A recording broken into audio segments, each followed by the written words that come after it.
wasn't good enough for Adam. I'm like, I'm not better than that. So let me get out into the garden. But there is going to be some spiritual component, and a lot of Black Christians, if I'm being honest, they split science and religion. And I think there's a way to show that there's a correlation without getting into the conversation. But if your faith is in that realm, it talks about nature. And what better way to know what this verse means than to get out into that environment and deal with that. And I think my time is up. Blacks don't go outside. That's one myth we talked about. We don't discuss mental health. Access is an issue, and there's an overall stigma. Like we said, if you can find stewardship opportunities, workforce opportunities, hey, frame it in a different way, all of those issues almost go away immediately. All of those issues are driven by, we're going into nature. Can't do that. Don't you need service learning out? Well, yeah. Let's take a walk. It's nice outside. Let's take a walk, pick up some trash. I'll document it for you. Kill two birds with one stone. Okay. You tell your mom you got some service. Yeah, let's do that. Now you just spend an hour in nature without telling them we're spending an hour in nature. So that's my time. I think I went over a few minutes, but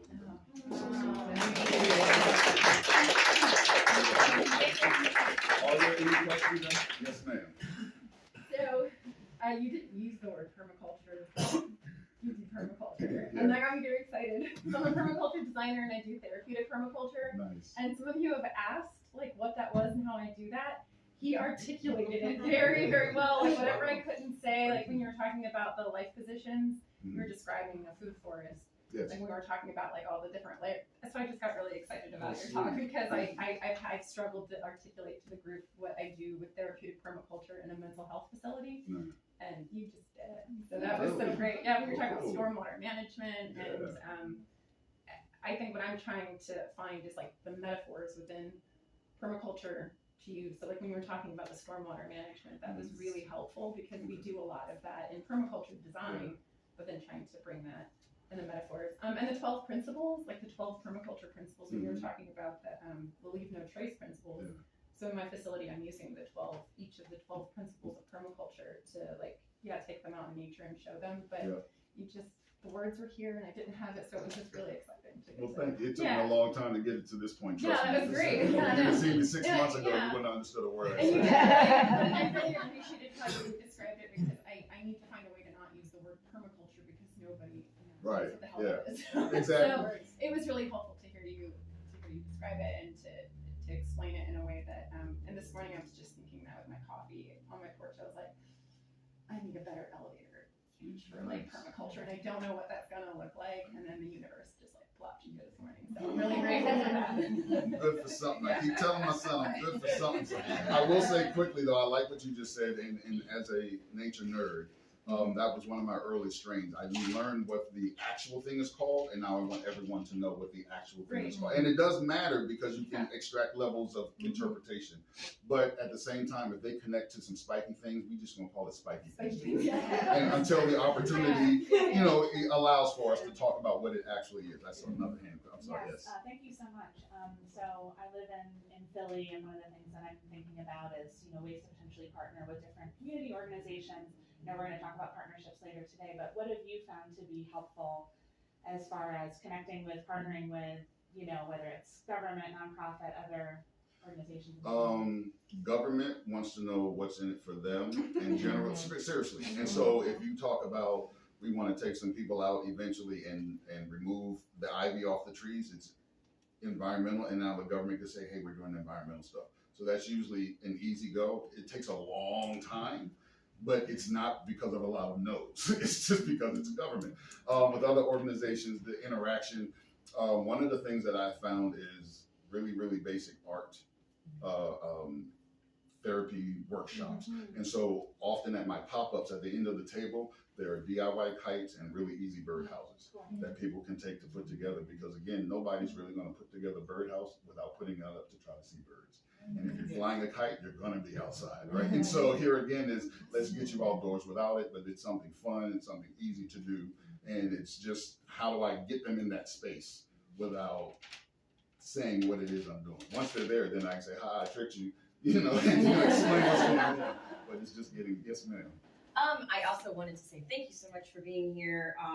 Like Antoinette was saying a minute ago, what you are doing actually is very close to what I'm trying to do back home in St. Louis. And I'm not a therapist. I'm not trying to be a therapist. I have an English degree, so let's That's talk why. about metaphors, y'all. I'm That's here why. for it. That's why. But yeah, I just wanted to ask if I can follow up with you later and just Absolutely. ask more questions about. Yeah, I have some homemade, it's a mix, but I'll leave some there with Heidi. There are 2 emails. One will be guildcamp@gmail, and then one is my name. So if one has one card and one has the other, you guys can swap information. I apologize about it. I've been passing them out in Annapolis, and I do apologize that I don't have more cards. I do have some gift bags that I want to give everybody, and they have some brochures in there, and my information is on there also. So I'll leave those with Heidi that you guys can pass out at the end. So, but yes, ma'am, please follow up with Yeah. that. I just want to say I love the subtle way that you brought spirituality into this, because nature is spiritual. Mhm. And some of us are, whatever religion we are, it's deep rooted. So for me, it's deep rooted. Absolutely. And happening on a Sunday for me especially, I Absolutely. felt like I was in church. So thank you for that. Thank you, Heidi, for making sure you brought that element in for those of us that's important. So thank you for that. Well, thank you for saying that. I like in today's climate, I know that things can be very charged. And so that's why I started with just give me some grace. I just turned 50. I'm old school. I'm probably gonna say something that, that kind of stuff. But I think it is important because no matter what your faith is, it usually has some connection, or you're able to find some connection in nature. I think for me, I'm able to do it a little easier because I no longer see the word faith connected to religion per se. And a lot of, at least in the Christian community, faith means hope. But when I read the Bible, that's not what faith says. There's a sentence that says these 3 things: faith, hope, and love. So faith and hope can't be the same thing if God just said there's 3 of them and he listed them separately. But when I do list it and I think about it, someone of a Muslim faith follows different principles than someone of a Christian faith, and a faithful man follows the principles of the relationship. So faith really is obedience. And when I see nature, I see the faithfulness of nature because nature does what it's designed to do. And so that allows me, I think, thank you for recognizing that. That's always my most trepidatious moment. I don't want to offend anyone. I learned from so many other people. So thank you for that. I appreciate that. Anyone else? This was a treat. Learning so much. I was taking some notes, but being able to connect it to people that look like me, and I know us. Yeah. So I think that it was very helpful to kind of map out how I want to move forward with my clients, and just in the environment that I'm in, because it's not like this area. So I'm appreciative of you showing up as a Black man in this space, Thank and I'm able to learn, representation matters. So. Our folks love cookouts and fishing. That's in That's nature. Most men love going to play golf even if they can't. You're not going to find a golf course that's not a green space. And kids love putt-putt, another open green space. So things like that are, hey, let's go have our session at a putt-putt. You're under a tree, you're in the breeze, you're hearing the birds. They have no idea they're in nature, even though they stand in the midst of it. But thank you for that as well. Yeah. If I can make just a quick suggestion, is following on with the spirituality component and metaphor. If you're not too scared of the word pagan, which is just an earth-based practice of spirituality, but if you look into any kind of pagan like correspondence books, it's a great place to find, even if it's not your thing, but it's a great place to find a lot of different connections that are referenced in other spiritual texts and things like that. So a book of correspondences, I highly recommend it. And thank you for that too, because no matter the faith, and there's a connection in nature. Yeah. And what we're trying to do with our clients and folks is just get them in the space so they can experience it for themselves. If you get something different than I get, but we both there, like, I know it works, you're feeling it, I'm happy. So, yes, ma'am. We're good? So I just want to add something, because Jamil would not say this up here on his own, but he's just starting up as Yield Camp. It's grassroots, just started. And so if there is in your place of wanting to give anything to Yield Camp, I know that he would love to, he's a nonprofit just starting up.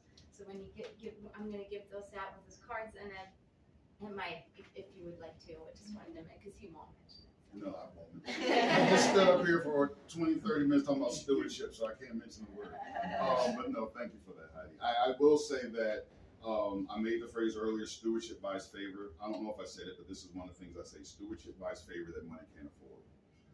It's because of the work that it's switching over to stewardship that I was able to have favor with Heidi to be here this morning. There's no way I would be able to do what I'm doing currently if not for the favor that stewardship has purchased. My client is in Annapolis, crashed my truck back in January. So how am I getting, like, I've just been like, all right, well, you know, God, if this is what you tell me, you're gonna have to get me there. You know the situation. And I haven't missed a day. I've been able to gain more clients. At night, I'm like, what am I doing? And in the morning, it gets done. And I fully know that it's because I don't put myself first. I'm like, this is just me promoting what nature can do. And I'm trying to be a steward. And that takes a lot of pressure off, which is why I suggest when you're out there, nature's the lead, you're the co-lead. We're just here to make sure nobody gets a splinter. He gets home safely and give some suggestions. And if anyone has any anxieties about it, I think that's a good technique to use. Thank you, Heidi. Thank you, and we're so glad to have you today.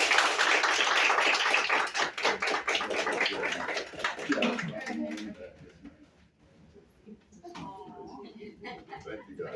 Thank you.